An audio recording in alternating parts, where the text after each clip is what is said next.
Hey, everybody. Welcome to Cynic Meets Sunshine. We are your hosts. I'm Andre. This is my beautiful wife, Tanisha. Hey. And we're going to be talking to you today about something we feel is foundational in any relationship that you want to be long lasting. That is staying committed and connected. Yeah, that's right. And by staying committed, we'll explain a little bit more about what we mean because we don't mean just saying I do, just showing up and being there and Right. I'm committed, so I'm going to be here for the next 90 years. By committed, we mean choosing your partner daily, choosing to have a vibrant, flourishing, happy relationship. There are a lot of distractions Yeah. in the world that we live in today. So Mhm. anything from your career aspirations, work, social media, Yeah. everything's trying to get in the way. And those things will keep you from being connected. So we want to give you some tools to combat that. Stay tuned because later in the episode, we are going to be giving you guys some fun couples challenges. Yay. I'm so excited about these. I Yeah, you hope are. they try them out. Yeah. It's going to be fun stuff. It'll So be that's fun. coming up. Good stuff.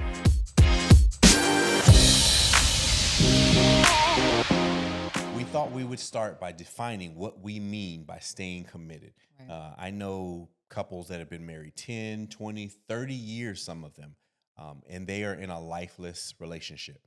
We're not talking about that. While that takes commitment to do, we're talking about the commitment that it takes to have a vibrant, alive relationship. Yeah. Living your best life together. That's not the kind of life anybody wants, right? Where No. you come home and you just basically have this roommate, you have this partner. And while it is great and essential to be partners, Yes. and to help each other accomplish all the daily tasks, that's not the kind of marriage you want to survive in.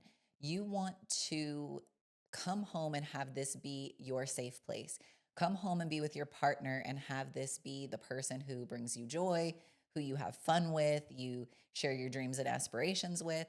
And that takes work, right? Yeah. So we have to give into it every day. Something you just said, survive the marriage. We don't want you to survive. We don't want you to endure. We want it to be something that you're having a ball in. Fun. Yeah, Yeah. fun, a great time. That's Yeah. what we're looking for. And that's what we're talking about. And not to say that any relationship or marriage will be perfect and fun 24/7. Oh, no. However, it can be the majority of the time a lot of fun. You're Yes. going to have to use the other tools that we gave you to about working through conflict, Mhm. fighting fair, all of those things.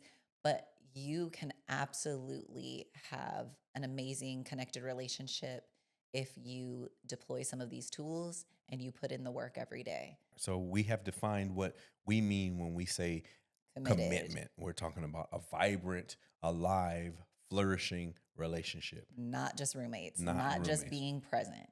We want to Okay. give you guys tools that you can use to stay committed, stay connected, and flourish in your relationships.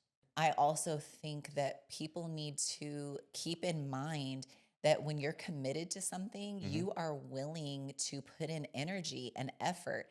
Like if you have something really important to you, a promotion or something you're working on, you're going to put in effort and make sure that you take all the steps necessary so that you can achieve that goal.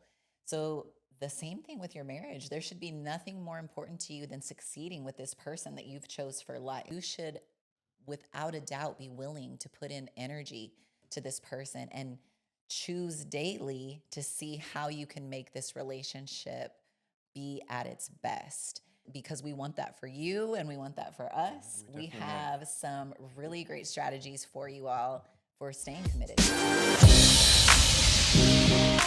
The first strategy is communication, open communication, real communication, not that surface level. We want to get in depth, and a great way to do that is check ins.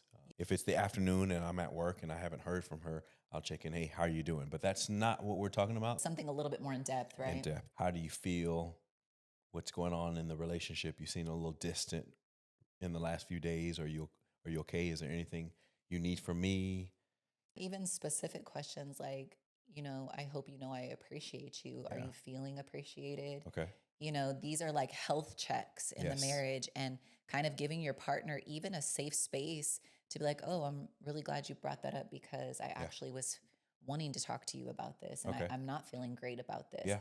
And this opens the door for healing and for you to say, oh, well, let's switch this up. I can recall a few times when you've asked that you kind of checked on me.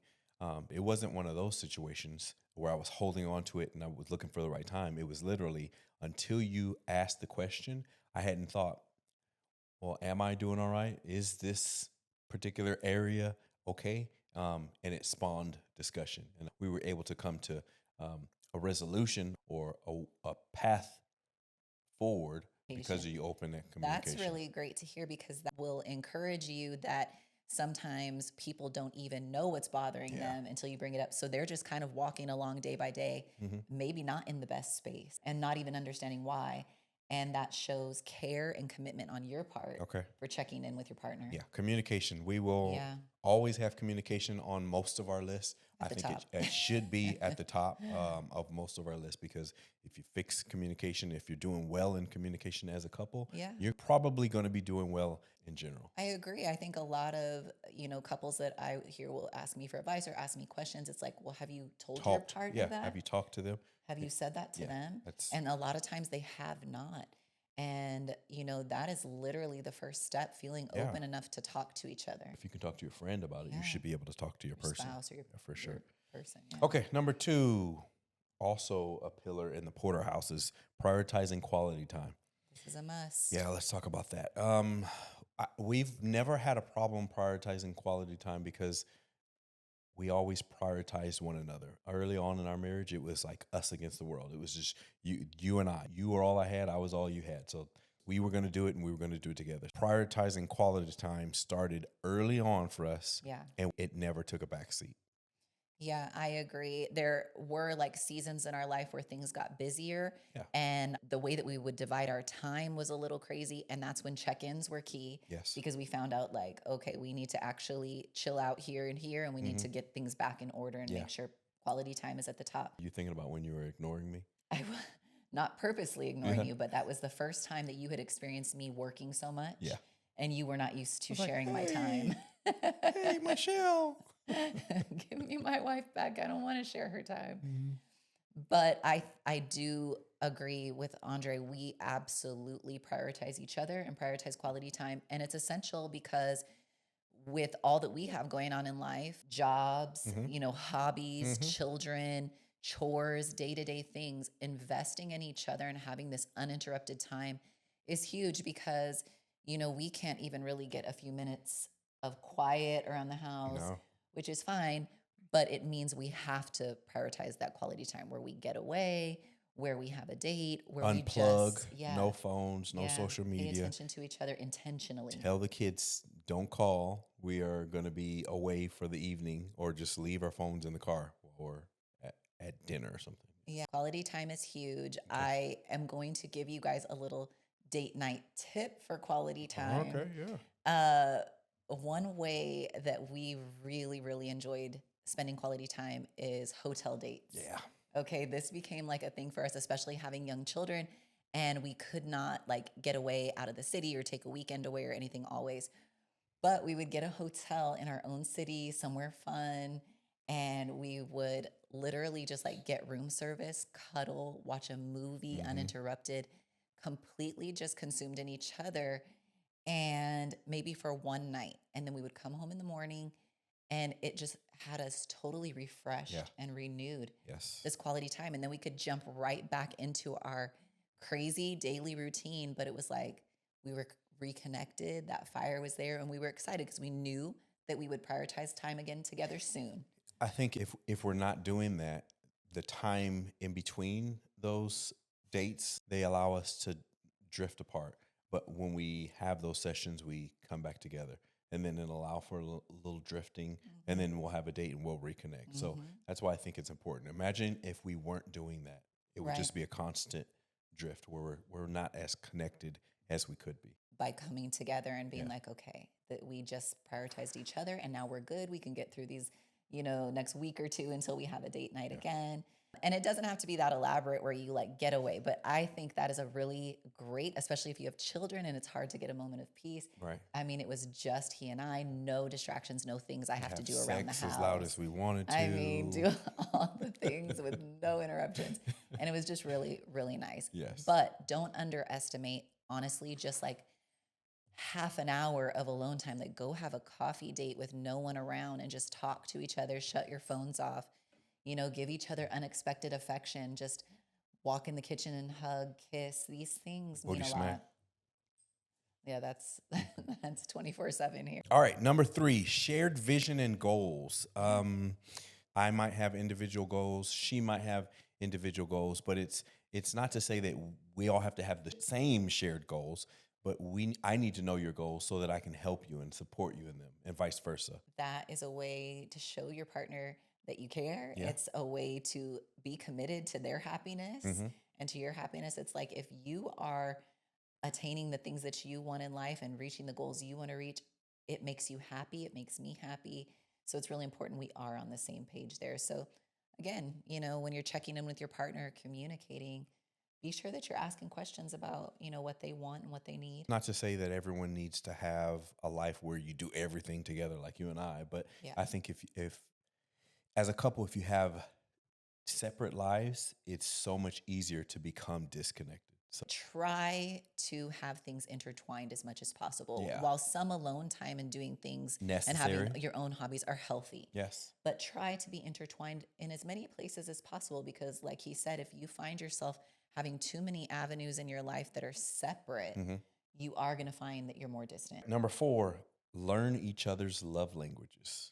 If you Yeah. don't know what your person's or your love language is, you should definitely learn that first. Yeah, they're online everywhere. Take the little test, Yeah. look it up, read them. What are they real quick? Go over them. There is like gifts and surprises, quality time, acts of service, physical touch, words of affirmation. Okay, that's the 5. And why is this important? So this is important because often we will show love to our partner through our own love language, just as like a default.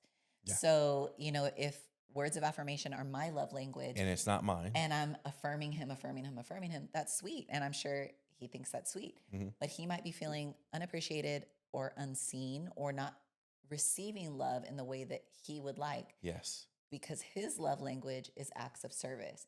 So I had to take time to find out what my partner's love languages were. He took the time to find out what my love languages are. And we show each other love in the way that each of us need individually. And that's very important. While it is sweet to give love in all the different ways, it's really important to know what's received best by your partner. And it also shows that you care. That was number 4, learn each other's love languages. Number 5 is combat boredom. In today's society, it's very easy to get stuck in a routine. You've heard of the 7-year itch, just a couple that's consistently just doing what they need to. They're roommates. I dropped the kids off. Can you need to pick them up because I'm going to be doing this. I'm going to go to my trainer at the gym for 3 hours. And you get stuck in a routine. So this is something you can do to combat boredom. And it is shared adventures. That can like really rekindle some spark in your relationship. So instead of allowing the drift to continue, if you're already in that space, you can reignite the flame. You just have to make a choice. Okay. And you have to kind of get the ball rolling on some shared adventures. Maybe you've always wanted to try salsa dancing, check it out with your partner. Maybe they don't. Maybe a picnic. Maybe you guys want to go hiking together. You've never been zip lining. Yeah. Or maybe it's simple stuff, but having these shared adventures gives you guys something, not only where you're creating memories together, you're looking forward, it's kind of spicing up life and it's getting you away from like just the normal day to day. I think it's really necessary for you to have a relationship that is like alive. Routine and boredom speak to a dead relationship, a lifeless relationship. So that's why I think this one is and now I will say too, in some cases, not to give routine a bad name, it's like very helpful. Like we have a morning routine with our children and we have this, and it keeps things flowing and it is really important. But it's also nice because we know that that's not where it ends. There's routine and there's things we have to do with our family, but that's not all there is to it.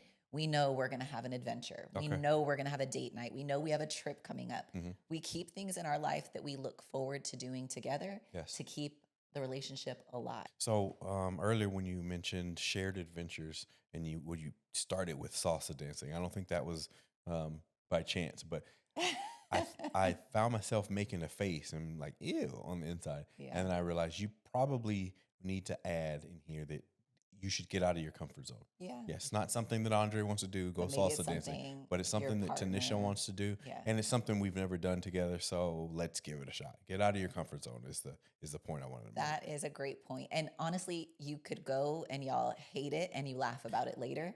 Or you could go and you would love it and you're like, well, that was unexpected. Yeah, we've done that before. But either way, it's a shared adventure. Yeah. It's a memory. Yeah, it's it's a memory. fun. Okay. Give it a shot. These are 5 excellent strategies that you can use to stay committed. That's right.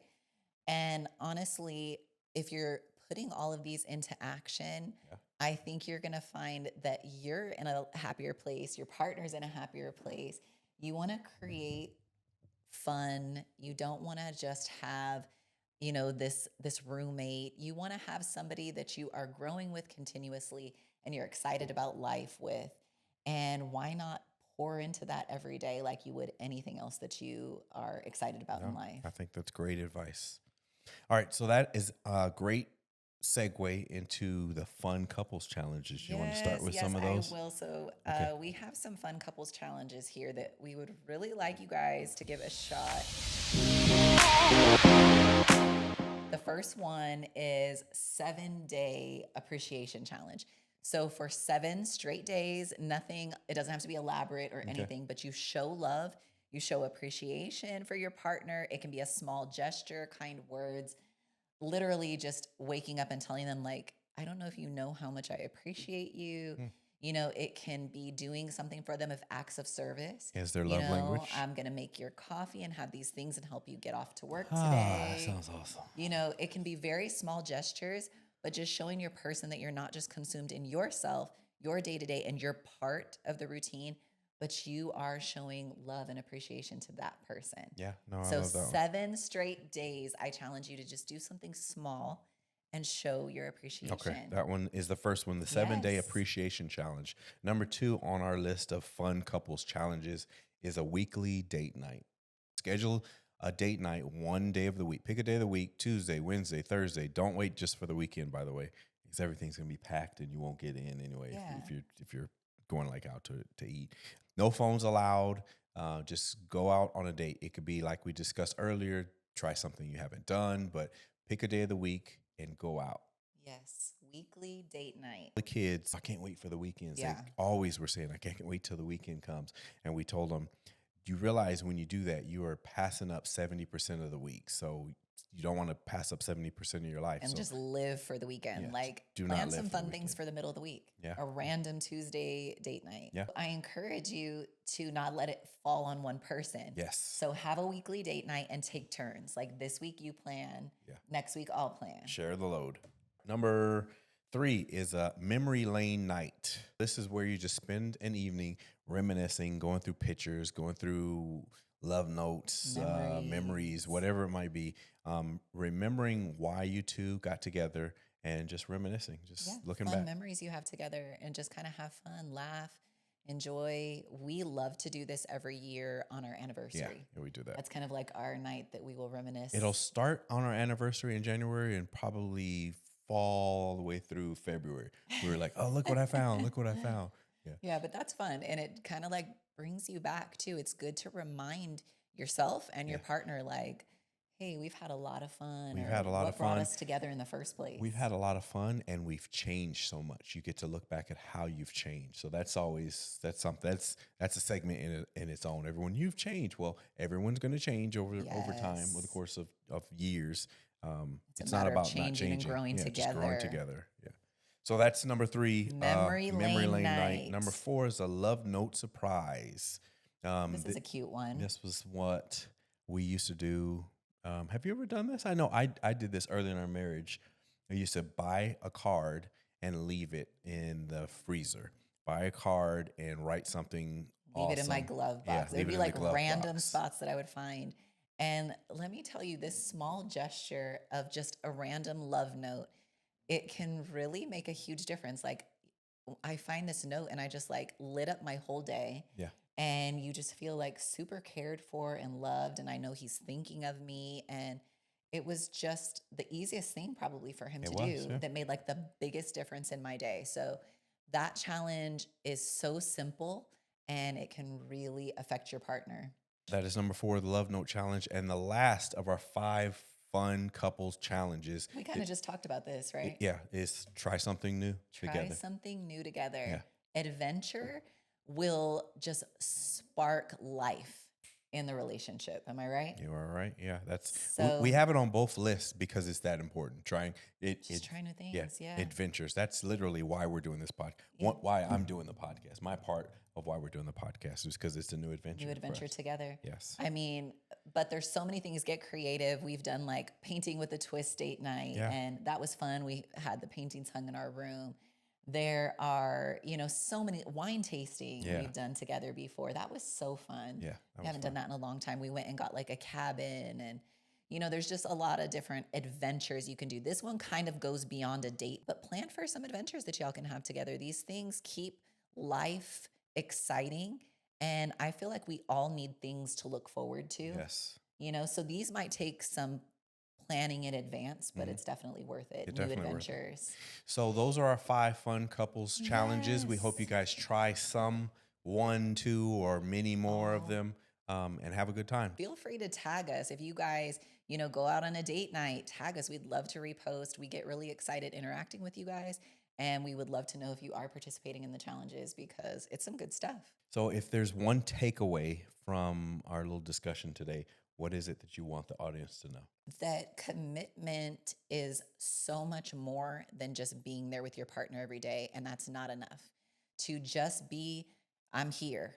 Look, I haven't gone anywhere. That's the bare minimum. Anything important in your life, you are going to give energy Okay. and you're going to pour into it. And in my opinion, there's nothing more important for me to pour my energy into than my family and my husband. Because at the end of the day, my children are going to grow up and have spouses and lives of their own and children, and it's me and you. And keeping this connection alive, keeping our marriage flourishing, making sure you're happy, I'm happy. These things are so important because it's me and you till Yeah. death do us part. So pour into your marriage. Don't just get stuck in the routine. If you are in a Rut. roommates kind of relationship, in a rut, it is possible to get out of it. Try some of our strategies that we gave you guys. Reach out for help if you need it. Not to us, but somebody else. Well, you can reach out to me. Reach out to Tanisha. Tanisha at cynicmeetsunshine.com. Yes, yes. And speaking of that, please be sure to like, Yes. subscribe, Yes. share our content with any of your friends or anyone that you think could Yeah. really benefit from this, because it's really one of the big reasons why we're doing this is we Yes, want to help. to So help people. the more you guys share our content, the more you guys interact with us, it lets us know if we should keep going, what content we should bring. So we appreciate y'all. Yeah, all of that gets the podcast out in front of more people, and it lets us know what content is doing well, so we can right. we can plan for the future. Speaking of the future, do we know what we're going to be talking about next week? We are talking about TBD next week. TBD, Yeah, it's TBD. surprise topic. Surprise, or surprise. you guys go ahead and message us. Maybe we can Yeah. get some. We'll good find ideas, something. but we Yeah. definitely will. Until then, stay committed, stay connected. Have a great day. Bye. Bye. Good job, babe. Cheers. That was loud.